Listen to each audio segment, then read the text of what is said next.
안녕하세요, 순배설탕입니다. 오늘은 빅사이즈 베이킹에 도전을 한번 해볼 건데요. 우리 설탕 여러분들이 정말 요청을 많이 주셨던 프렌치 파이를 빅사이즈로 만들어 볼 거예요. 본격적으로 만들기 전에 프렌치 파이가 과연 어떤 구조로 생겼는지 참고해 보도록 하겠습니다. 과자도 어떤 모양인지, 어떤 식감인지, 어떤 재료가 들어가는지 정확하게 알아야 똑같이 만들 수가 있잖아요. 그래서 저도 이 프렌치 파이를 먹어보면서 분석을 한번 해볼 건데요. 제가 오늘 만들어 볼 맛은 바로 딸기 맛입니다. 이 프렌치 파이가 여러 가지 맛이 있는데요. 딸기 맛, 사과 맛, 포도 맛까지 있더라고요. 저는 그 중에서도 이 딸기 맛을 가장 좋아하기 때문에 오늘 딸기 맛을 만들어 볼 거예요. 프렌치 파이는 박스에 보면은 이 겹이 64겹으로 되어 있다고 하는데요. 제가 실제로 세어볼 순 없지만 어쨌거나 많은 겹이 있는 건 확실해요. 그리고 가운데 들어있는 잼, 이 잼이 프렌치 파이의 핵심이죠. 평소에 그냥 먹을 때는 잘 몰랐는데 지금 따라 만들려고 보니까 겉면에 달콤한 설탕이 묻어있더라고요. 이 설탕 때문에 달콤한 맛을 내는 것 같은데 제가 봤을 때 굽고 나서 뿌리는 건 아닌 것 같고 굽기 전에 뿌려서 설탕을 붙여주는 것 같아요. 그럼 하나를 먹어보도록 하겠습니다.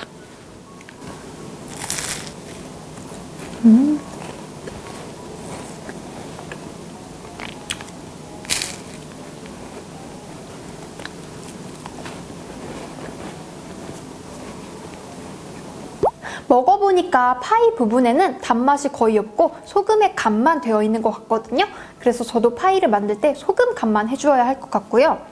그리고 또 몰랐는데 뒷면을 보니까 이렇게 포크로 구멍을 낸 자국이 있어요. 아마 잼을 올리고 이 부분이 부풀지 않게 하기 위한 것 같은데 저도 이 포크 구멍을 내줘야 할 것 같아요. 그냥 맛있게 먹을 때는 잘 몰랐는데 이렇게 살펴보다 보니까 정말 세심한 부분까지 디테일한 과자인 것 같아요. 혹시 설탕 여러분들은 이런 디테일함을 눈치채셨나요? 제가 이 과자를 똑같이 만들려고 이렇게 자세히 살펴보다 보니까 이런 세세한 부분까지도 보이는 것 같은데요. 그럼 이제 본격적으로 대왕 프렌치 파이 한번 만들어 볼게요. 가장 먼저 바삭바삭한 파이지 부분을 만들어 줄 건데요. 이렇게 바삭한 파이지를 만들 때는 차가운 버터가 필요해요. 오늘 레시피에는 이 버터 한 통을 다 쓰게 되는데요. 보통 베이킹을 하면 이렇게 한 통이 아니라 조금씩 잘라 쓰게 되는데 역시 대왕 베이킹에는 재료가 많이 들어가는 것 같아요. 차가운 버터는 잘라주어야 하는데요. 칼을 사용해서 가로, 세로 높이가 1cm인 정육면체로 잘라줄게요.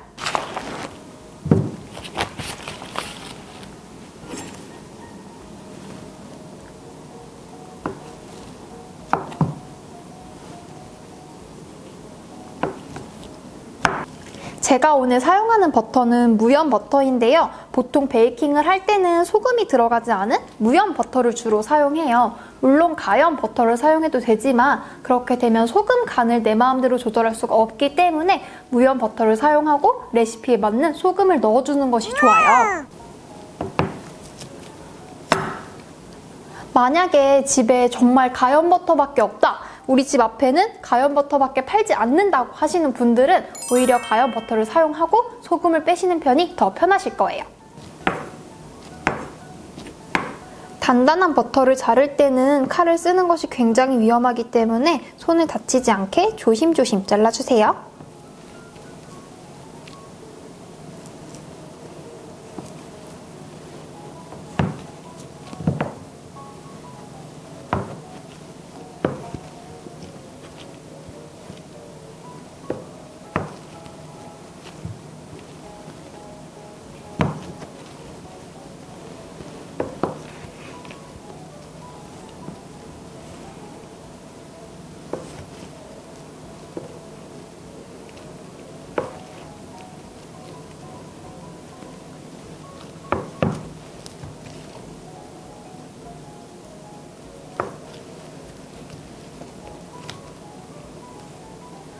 잘라놓고 보니까 치즈케이크 빙수에 들어가는 치즈케이크 같아요.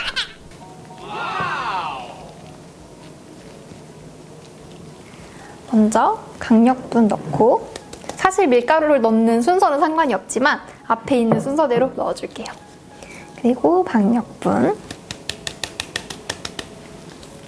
이제 밀가루가 들어있는 볼에 버터를 넣고 섞어줄 건데요. 버터를 손으로 코팅하듯이 섞어줄 거예요. 이때 버터가 많이 녹으면 바삭바삭한 식감의 파이가 완성되지 않으니까 버터가 많이 녹지 않도록 주의해주세요.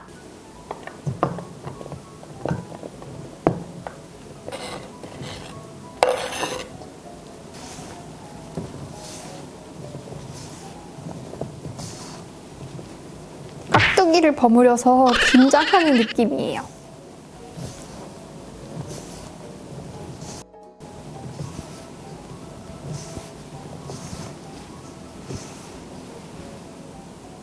이제 물과 소금을 넣어줄 건데요. 물과 소금을 따로따로 넣게 되면 굵은 입자에 소금이 잘 녹지 않을 수 있기 때문에 소금을 물에 넣어서 녹인 다음 소금물을 넣어서 섞어줄게요.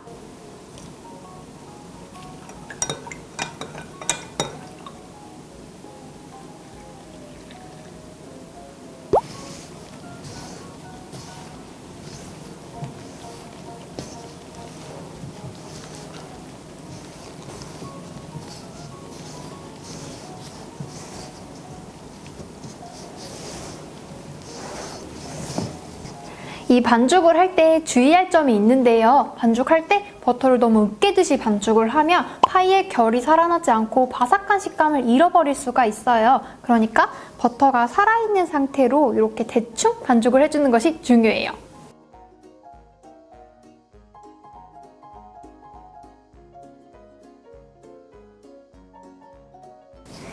반죽을 다 완성했는데요. 이게 반죽이 된 건가? 더 해야 되나? 긴가민가 싶을 정도까지만 반죽을 해주셔야 해요. 그리고 이 반죽은 비닐에 담아서 냉장고에서 굳혀줄 건데요. 보통 베이킹을 할 때는 작은 비닐봉투를 사용하는데 오늘은 대왕 사이즈의 반죽인 만큼 비닐봉지도 엄청 큰 김장 봉투를 준비했어요. 이 봉투를 벌려서 반죽을 넣어줄 거고요. 봉투 안에서 대충 한 덩이로 뭉치도록 만져주시면 되거든요. 딱 넣고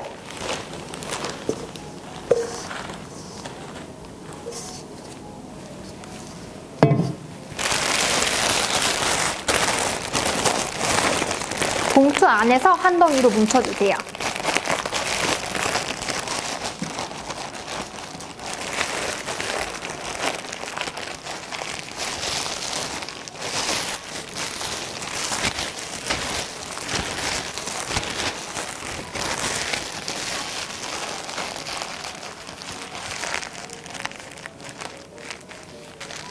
손에 열이 직접적으로 닿으면 버터가 많이 녹게 되는데 이렇게 비닐에 담아서 한 덩이로 뭉치면 그래도 열이 덜 전달돼서 버터가 덜 녹는 편이에요. 이제 냉장고에서 휴지를 식혀줄 건데요. 냉장고에 넣고 1시간 동안 휴지를 식혀줄게요. 1시간이 지나고 냉장고에서 반죽을 꺼내왔는데요. 이제 바닥에 덧가루를 깔고 반죽을 밀어 펴줄게요.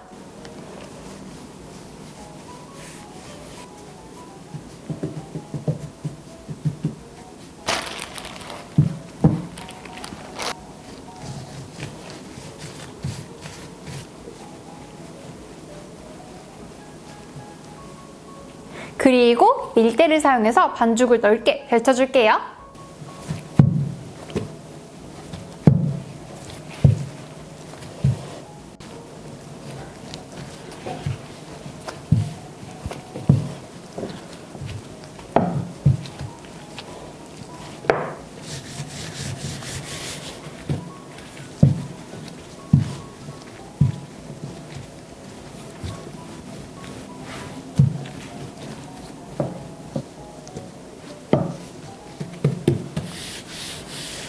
반죽을 넓게 펼쳐주었으면 이제 3단계로 접어줄 건데요. 그 전에 혹시나 윗면에 덧가루가 남아있을 수 있으면 결이 생기는데 방해가 될 수 있기 때문에 붓으로 덧가루를 정리해주세요.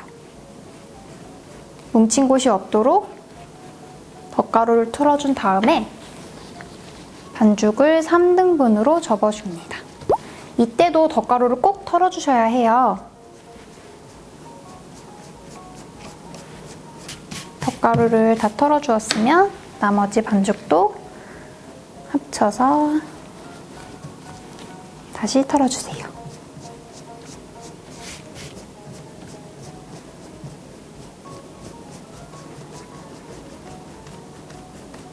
이렇게 반죽을 3등분으로 접는 과정을 3절 접기라고 하는데요. 저는 이 3절 접기 과정을 2번 더 해줄 거예요. 그러면 총 27겹의 파이가 완성돼요. 첫 번째 접었을 때는 3겹, 두 번째 접었을 때는 9겹, 세 번째 접었을 때는 27겹까지 반죽이 늘어나는데요. 그럼 여기서 더 많이 접을수록 겹도 많아지고 좋은 거 아닌가요? 라고 생각이 드실 거예요. 그런데 물론 결은 더 많아지지만 반죽의 결이 많아지면 많아질수록 딱딱한 식감이 생길 수 있고 질긴 식감이 생길 수 있다고 해요. 그러니까 너무 많이 접는 것은 좋지 않을 수도 있겠죠? 이렇게 3절 접기를 끝낸 반죽은 냉장고에서 30분간 휴지를 식혀주어야 하는데요. 버터가 굳는 시간이 필요해서예요. 만약에 시간이 없다고 그냥 이 반죽을 또다시 3절 접기를 하면 버터가 녹아서 결이 예쁘게 생기지 않을 수가 있기 때문에 과정은 꼭 지켜주시고요. 저는 같은 과정을 2번 더 반복할게요.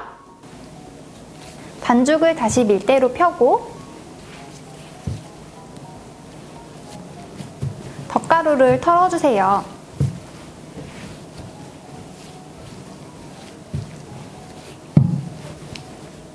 반죽을 3등분으로 나눠 접을 건데요.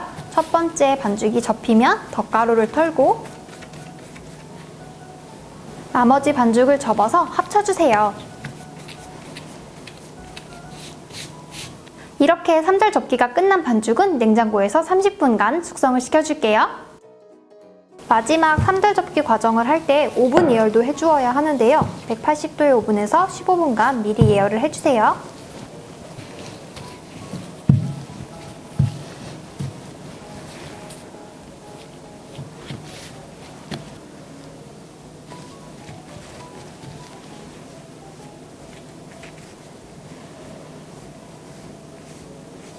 마지막 3절 접기까지 끝난 반죽은 이제 프렌치파이 모양으로 만들어 주어야 하는데요. 대왕의 이름답게 큰 반죽으로 밀어 펴줄게요.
이렇게 프렌치파이 모양으로 반죽을 완성해 주었는데요. 이제 오븐에 구워줄 거예요. 180도의 오븐에서 30분에서 40분 정도 겉면이 노릇노릇 결이 살아나도록 구워주세요.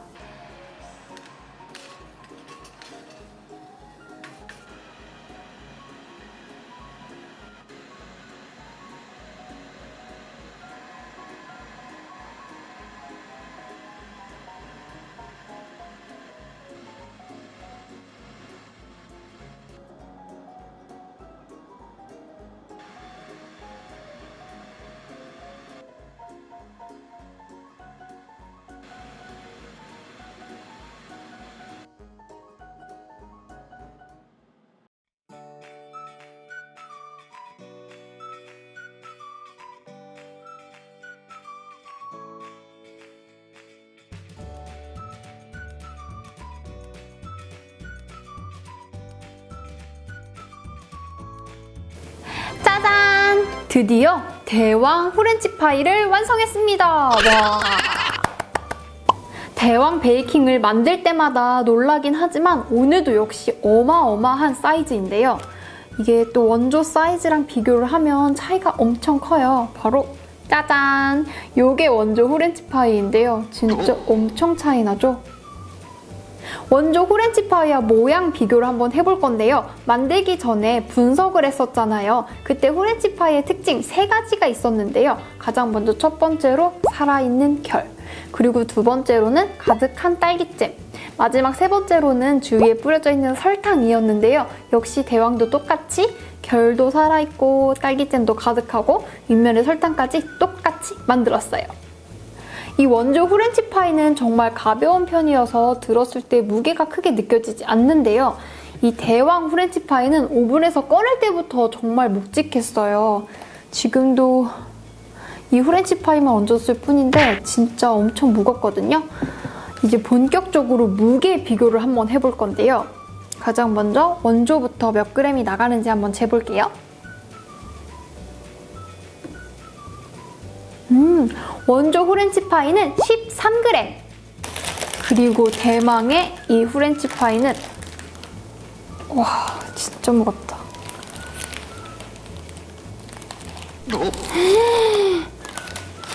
무려 1300g이나 나가요. 그러니까 정말 딱 100배! 100배나 더 무거운 거죠. 와, 이게 지금 후렌치 파이 100개 분량. 제가 구입했던 후렌치 파이 한 박스에는 15개의 후렌치 파이가 들어있었는데요. 이 대왕 후렌치 파이 하나를 먹으면 7박스 정도 먹는 셈이에요. 진짜 크긴 크다. 이 대왕 후렌치 파이를 만들면서 걱정했던 부분이 있는데요. 반죽이 너무 크고 무거워서 결이 잘 살아나지 않으면 어떡하지? 그리고 딸기잼이 너무 많아서 넘치면 어떡하지? 이런 걱정들을 했었어요. 근데 막상 오븐에 구워보니까 너무너무 잘 나왔고요. 색깔도 먹음직스럽고 크기도 모양도 너무 완벽해서 진짜 잘 만들어진 것 같아요. 이 대왕 후렌치 파이가 화면으로 보시면 얼마나 큰지 잘 못 느껴지실 것 같아서 제가 한번 사이즈를 재볼 건데요. 줄자를 준비했습니다. 우선 가장 긴 가로 부분이 37cm고요. 세로 부분은 20cm. 그리고 높이가 3cm. 이 가로 길이만 해도 30cm 자보다 훨씬 크니까 정말 어마어마하게 크다는 게 느껴지시겠죠? 사람의 얼굴과 비교를 하면 이 정도로 큰 사이즈예요. 진짜 엄청 큽니다. 이렇게 맛있게 생긴 후렌치 파이를 크게 만들어 놓고 먹지 않는 것은 그림의 떡이겠죠. 저도 이 후렌치 파이를 먹어볼 건데요. 먹방 영상은 따로 편집을 해서 다음날 올려드릴 테니까 먹방 영상도 기대 많이 해주세요. 오늘 이렇게 대왕 후렌치 파이를 만들어 보았는데요. 계속 보다 보니까 오히려 원조 사이즈가 너무 귀엽게 보이는 것 같아요. 오늘 영상도 재미있게 보셨다면 순뱃설탕 구독하기와 좋아요도 꾹꾹 눌러주시고요. 그럼 다음 영상으로 만나요. 안녕!